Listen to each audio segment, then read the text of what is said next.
I'm on a church girl chat. We're keeping it real. Faith, life, and love.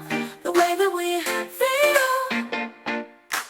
Laughing, talking, praying too. It's a sisterhood made just for you. We've got wisdom, we've got grace. Walking with Jesus every day. Come on in, don't look back. Welcome to Church Girl Chats. I'm on a church. Hey everybody, it is your girl, Coach Cheryl, I'm Valerie. and welcome to Church Girl Chats. We are so glad that you are here.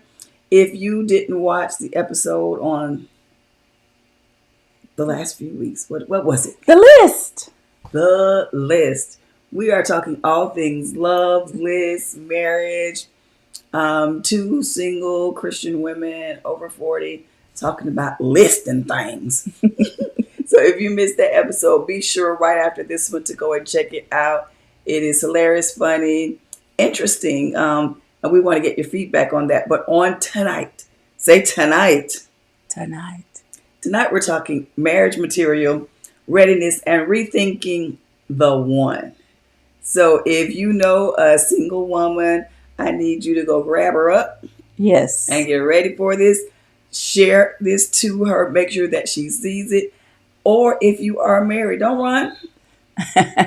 We need, or we want to hear your feedback on this as well.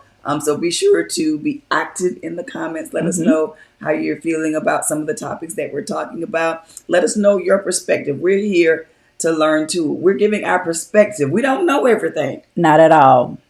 We're just giving our perspective. But we would welcome your feedback as well as we dive in on these topics.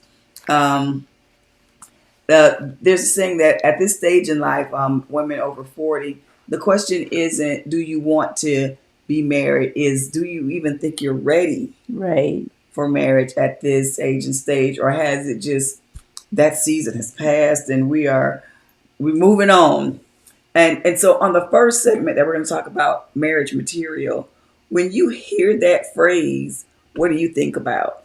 What comes to mind? Somebody that has a lot of the qualities of a good spouse. Okay. Somebody that you don't have to make them. You don't have to build them, and you don't have to. They just build a man. No, we ain't doing that.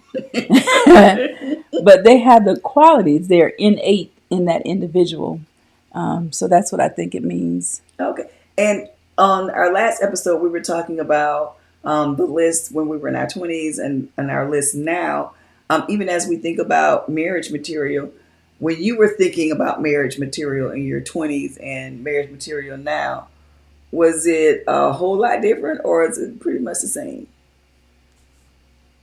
A lot of it is the same. Okay. Minus the superficial stuff, yeah.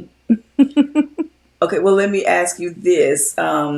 We talked a lot about in that episode our mental mindsets about and our thought processes about marriage.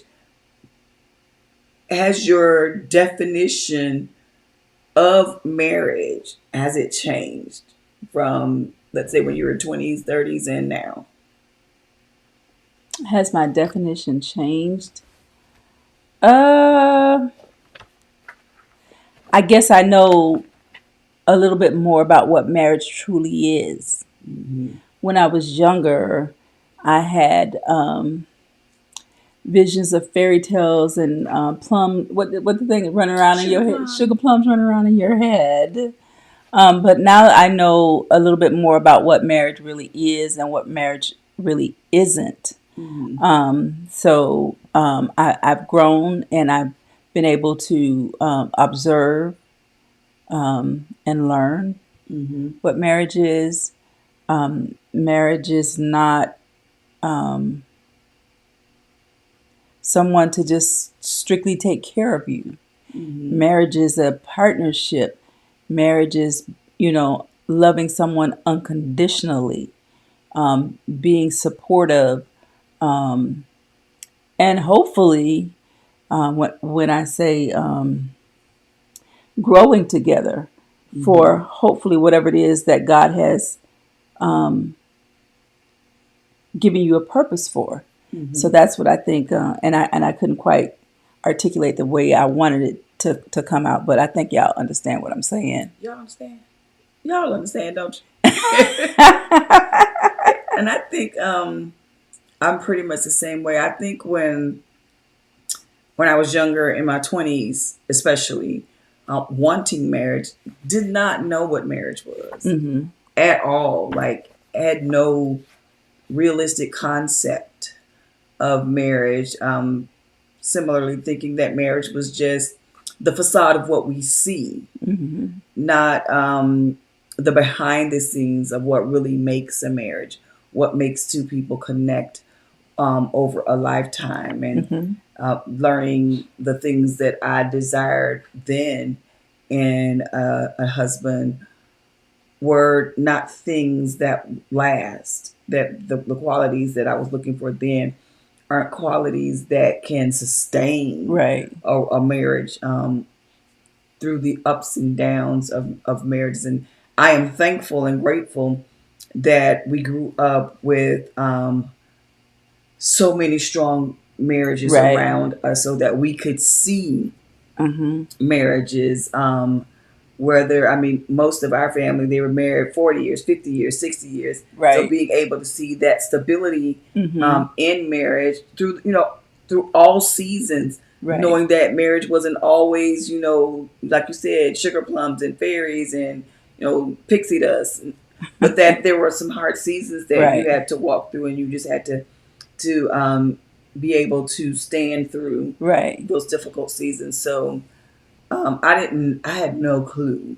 Right. And I guess in some instances, because I'm not married, I still don't have a full Right. in-depth view Exactly. of what marriage is. But from the marriages that I've seen, that been a part, Elizabeth been a part of, that I've witnessed, um, it's my viewpoint of what marriage is totally Hmm. different. So when I say or hear marriage material, excuse me, it has a totally different meaning Hmm. now than it did then. I just thought, was you cute? Excuse- You okay? yeah, look right there. I was just thinking, does he look good?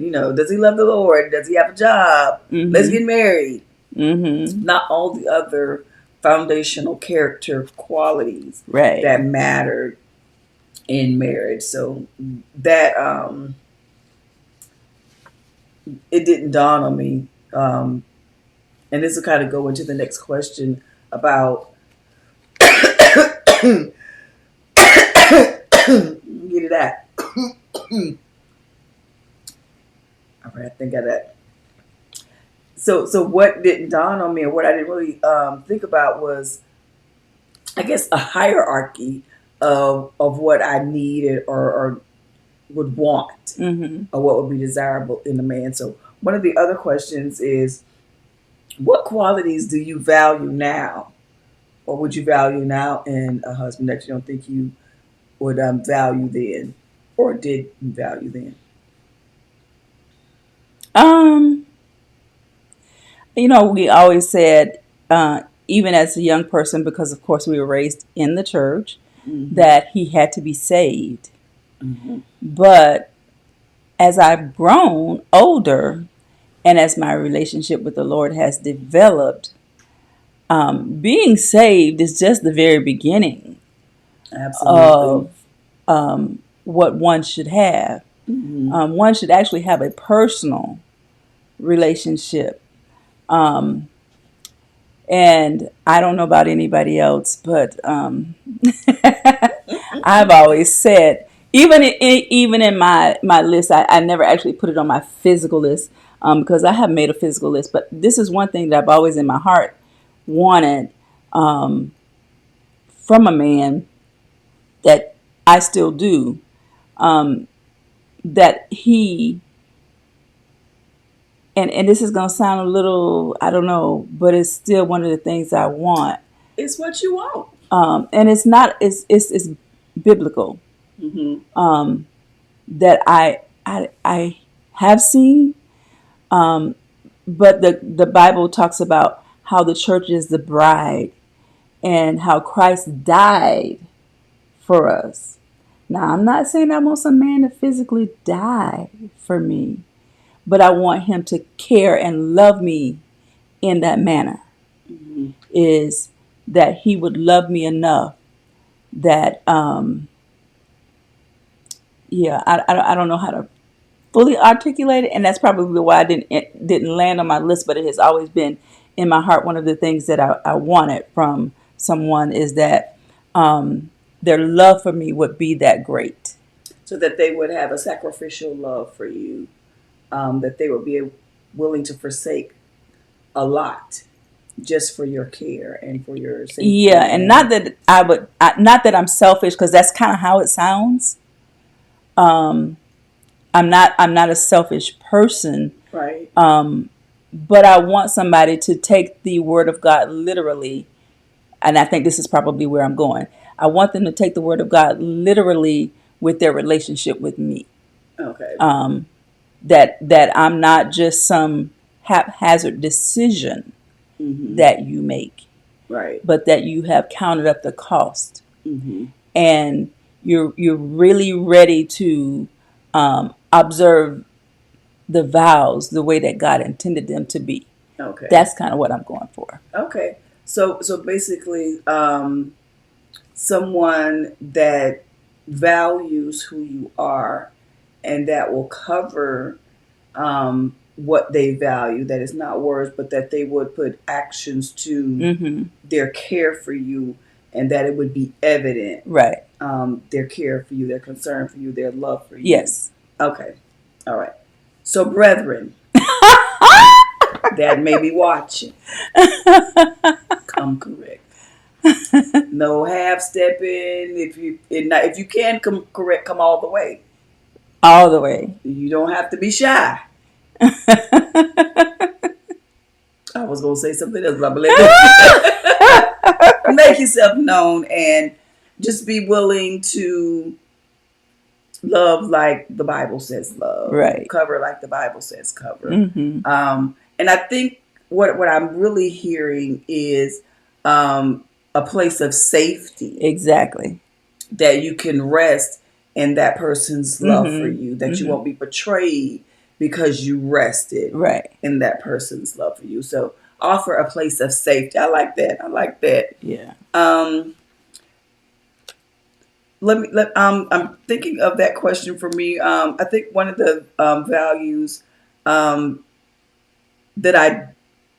or one of the things that I value now that I don't think I really valued then was consistency, steady, sure, someone that I can count on. Mm-hmm. And that's probably from observing my father. My father is a steady rock. You ain't gonna have no big highs and lows, and it's steady and he's That is so sure. true. And a lot of times when you're young, you want excitement, and no, give me steady and sure. I don't. In my younger days, roller coasters was my thing. Front car. Now y'all can have them.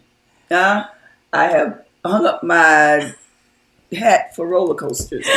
But that's how I feel about relationships too. Steady and sure. Someone that knows who he is, knows what he wants, and goes after it, and is just like this. So that you don't want to know guessing and know nothing. I don't have time to guess. I'm guessing in other areas of my life. I'm trying to figure other things out. I don't want to be. I don't need a Riddler. Somebody.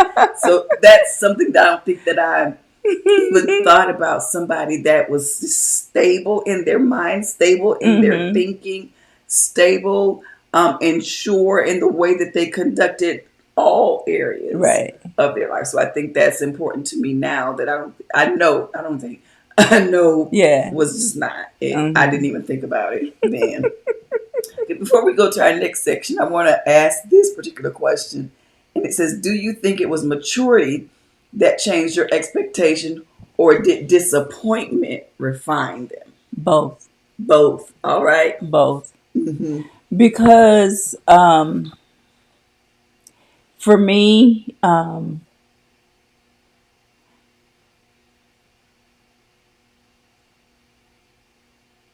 the some of the disappointment that I endured was I was a party to the disappointment. And what I mean by I was a party to the disappointment is the decision that I made based on my immaturity put me in a place to be disappointed. Um, Sometimes we are enamored Mm-hmm. by what we see, Yeah. and for women, we can sometimes by what we hear. We let people say stuff to us. They sell us a Mm-hmm. bill of goods, and Bill of goods. we buy it. And then because we put ourselves in a position to be frauded, to be scammed, to be hoodwinked, to be Bamboozle. bamboozled, and a lot, the whole thing, because we were immature. And so I say both of them. Okay. And I would probably say the same for me too. Maturity, wisdom taught me some things. Foolish decisions taught me some other things. But thank God I learned Yeah. the lesson from those things, and I'm wiser Hmm. because of it. But yes, some of it was me. Some of it was wanting the situation to be something it was not, Right, right, right. and instead of just this is what it is. You're Let us, just hoping and a wishing and a dreaming and a hoping and a wishing and a dreaming and a hoping and a wishing and a dreaming. and it still didn't happen. So let's just bite this bullet and move on and move on, Move heal and on. move on. Uh-huh. Okay, here's a question. Um, at this age and stage of your life, do you still want to be married? I would love to be married. I Okay. would love to be married. Um,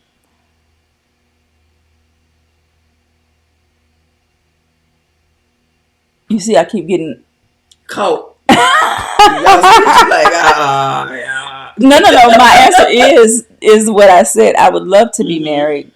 I am, however, waiting on God's timing. Mm-hmm. Sometimes we try to force things and make things happen.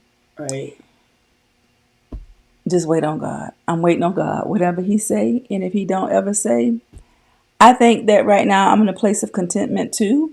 Mm-hmm. That if it doesn't happen, I think I had a good life. Mm-hmm. Have a good life.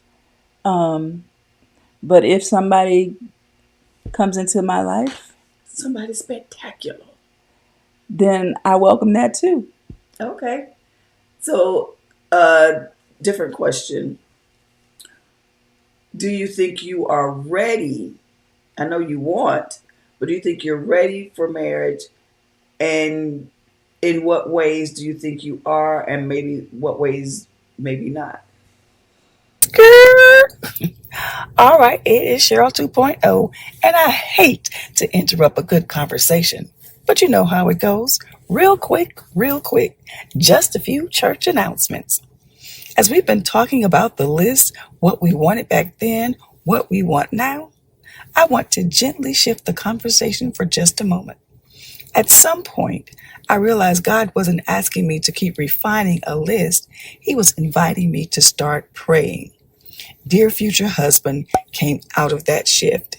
It's a 31-day devotional filled with prayers, not just about height, income, or whether he loves brunch, but prayers for your future husband's faith, his peace, his purpose, his mental and spiritual well-being, and the man God is shaping him to be.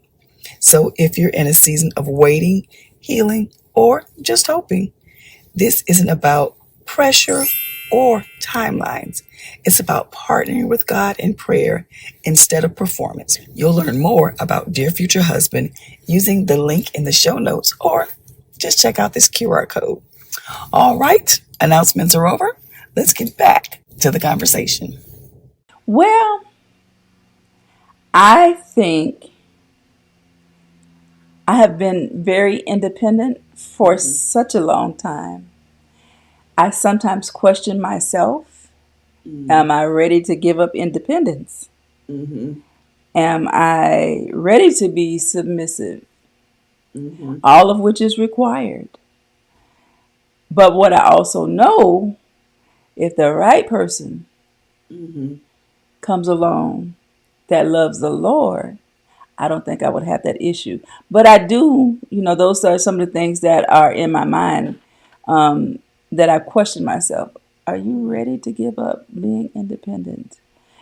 Are you too independent? Uh, I, you know, I am independent because I've had to be independent. Mm-hmm. And there are certain situations that have of late happened, where I'm just used to doing something, and there may be a male present, and I'm doing it before he even has the opportunity Mm-hmm. to do it, and I get called on the carpet about it. Mm-hmm. And of course, the first thing out my mouth is, "I'm sorry.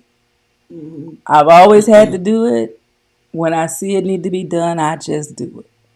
Right. So I've had some people call me on the carpet about it and say, like, "Look, if a man is present, let a man do it." And I'm like, "Okay, yeah, I forgot you was over there." Yeah, Okay. yeah. So Okay. I do question whether or not I'm ready. Can I answer that 100 with 100% assurity? No, I can't. Okay. Um, Sometimes I vacillate on whether I still want to be married or not. Some days it's yes, and some days it's hmm. Now, what makes you say who? um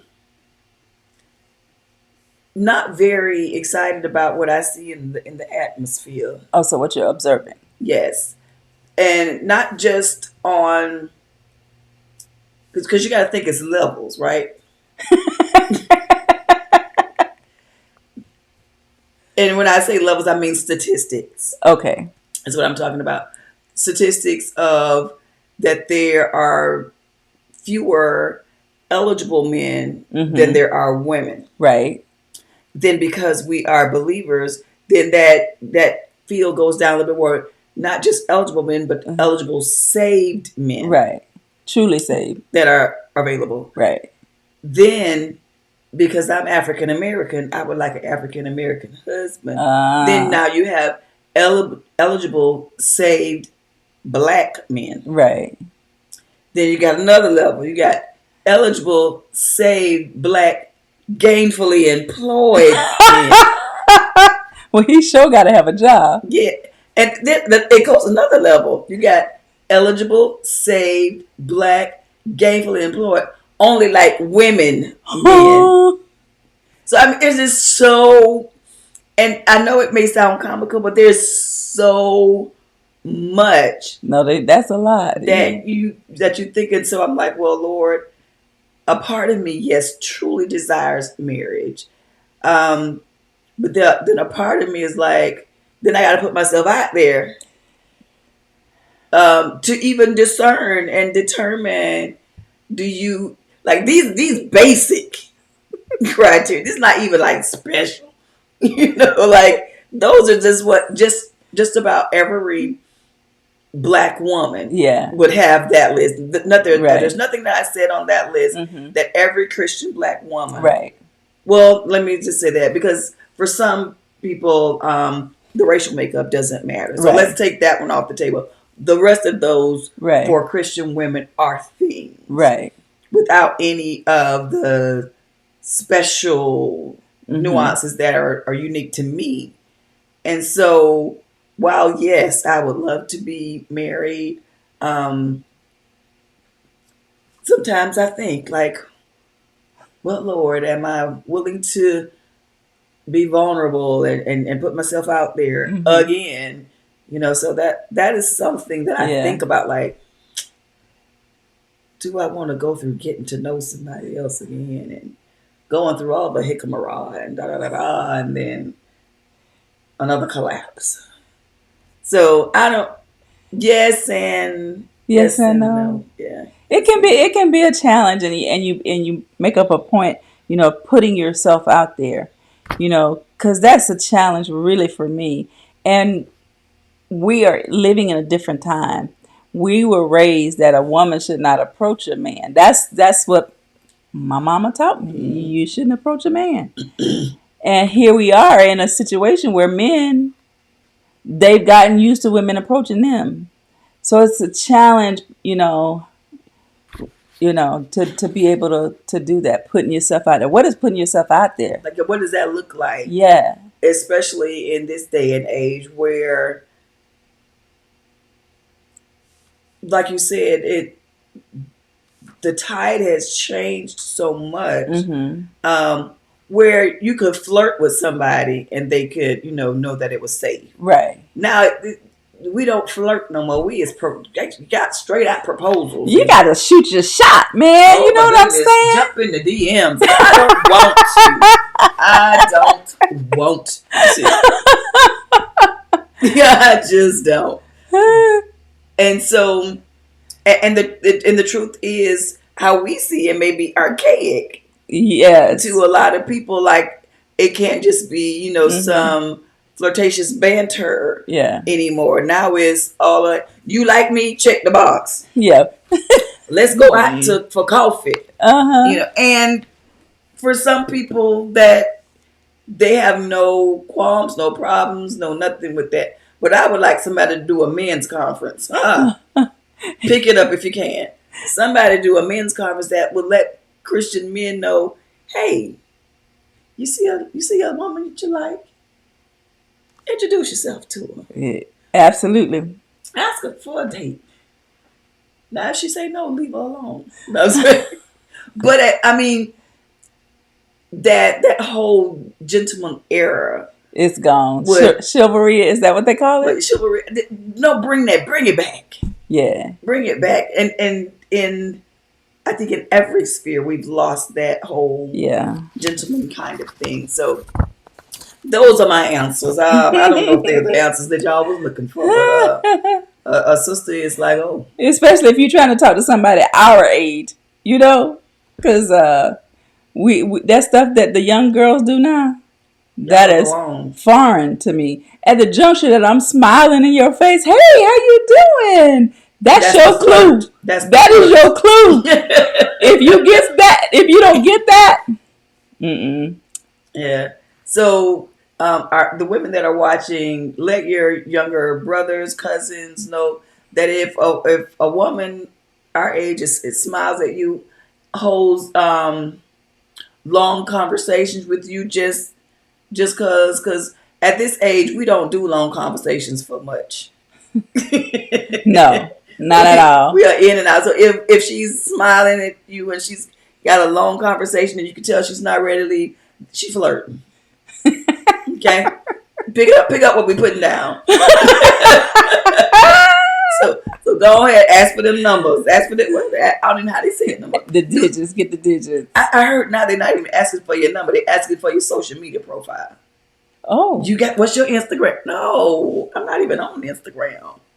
Well, my profile out there, but I don't visit it. So what you gonna ask me for my email address? Okay, anywho, we got sidetracked. But yes, we did.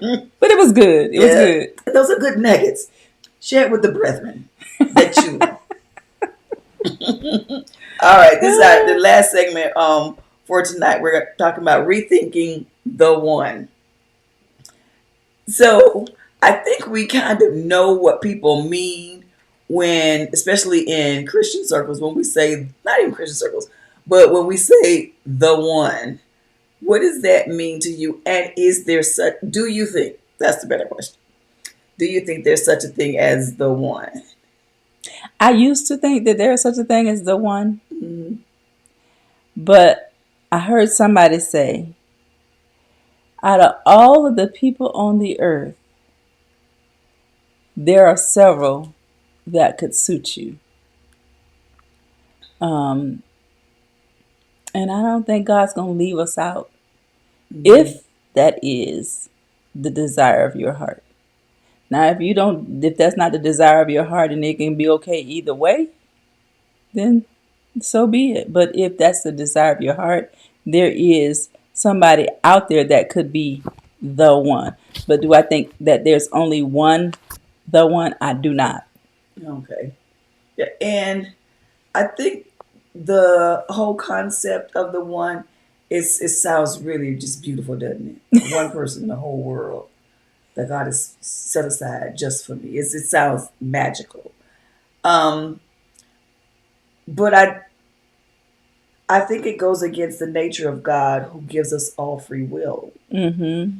And so that one would have to want you. Right. You know, what if the one that you choose don't want you? And the situation would have to be orchestrated that you would all be together What at. if he live in Italy? Uh-huh. No. No, seriously. The one is in Italy and you are in the US. Yeah, so I kind of agree with you um, that, and one of my mentors would say, God gives you options. Mm-hmm. He brings men before you, Mm-hmm. and He allows you Mm-hmm. free will and a choice. Right. This is a nice guy. How about Mm-hmm. him? No, sir. This is a nice guy. How about him? And so God gives us options, and He does the same for men. He gives you options, Right. and you get to choose. Mm-hmm. Like us, we chose no, Thank God we chose no. but they were options. They were options. And so I think I don't believe in that there's one person in the whole wide world that is for you. I believe that there are many people that have qualities, traits that you were looking for that would make you a good husband, make you a good wife, that you have the option to select from. And so I believe that there are people that could make you happy, more than one.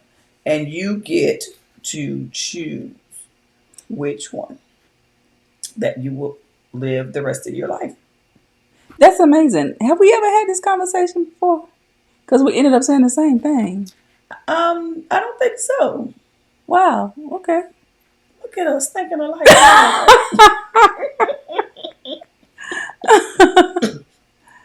All right, so we'll end on this question. I hope we didn't go over our time, y'all. We try to keep this at 30 minutes. I want to just end on this particular one, and then it's about trusting God as you approach love, or as you approach dating, as you approach relationships. Um, has that changed for you? How you trust God in that? It really has. And it all goes back to me learning me Mm-hmm. and loving me. And that came from me going to God. Mm-hmm. And that came from me spending time with God. That came from me spending time with me. Right. Um, so, yes, it has changed. Um, it was in that I came to know and understand that I got time. Mm-hmm. There's no rush.